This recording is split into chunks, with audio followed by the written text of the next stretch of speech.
Le retrait annoncé de l'Amérique des questions internationales a ses avantages pour l'Algérie.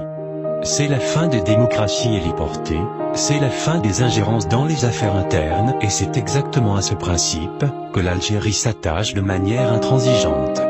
Le puissant complexe politico-médiatique a été mis en branle, mais la machine grince. Elle peine à broyer Donald Trump, qui a la peau trop dure. Accusé d'être raciste et grossier, diabolisé, vilipendé, descendu en flammes, le 45e président américain dont la cérémonie d'investiture a eu lieu hier, est massivement critiqué.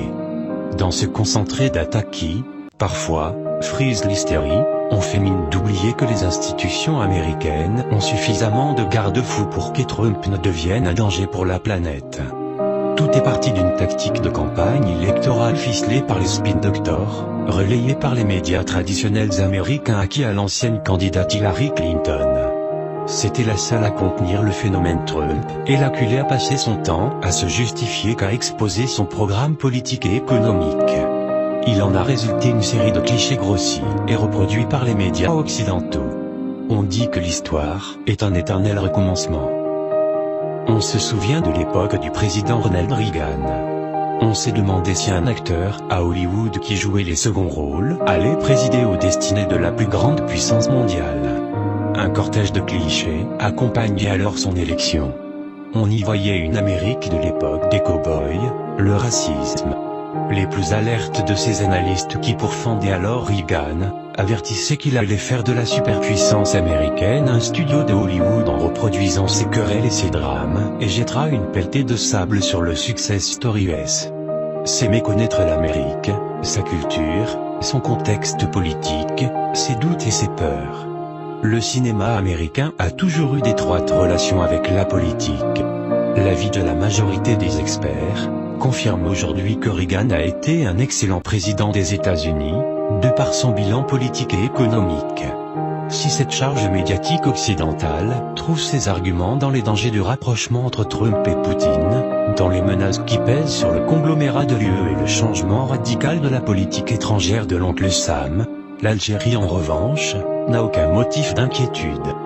Bien plus, elle ne pourra que se réjouir de l'arrivée de Donald Trump à la Maison-Blanche. Au-delà du fait qu'elle est totalement acquise au Maghreb marocain, Alger aurait connu de sérieuses difficultés avec Hillary Clinton à la Maison-Blanche.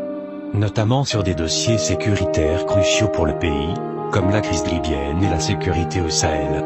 C'est elle qui officie à la tête de la diplomatie américaine au plus fort de la crise libyenne, et elle n'a jamais pris en compte les recommandations d'Alger. Les grandes divergences sur la crise libyenne sont venues, en réalité, accentuer la méfiance d'Alger envers la démocrate Clinton.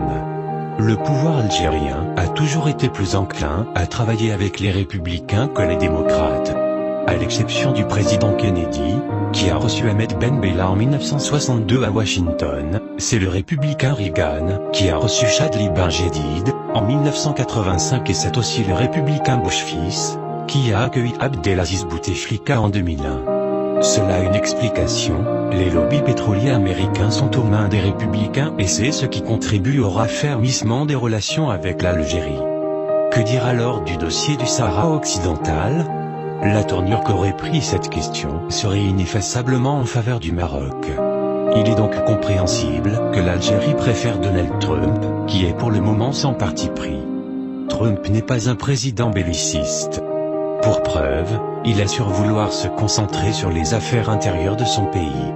Ce retrait partiel de l'Amérique des questions internationales a aussi ses avantages pour l'Algérie.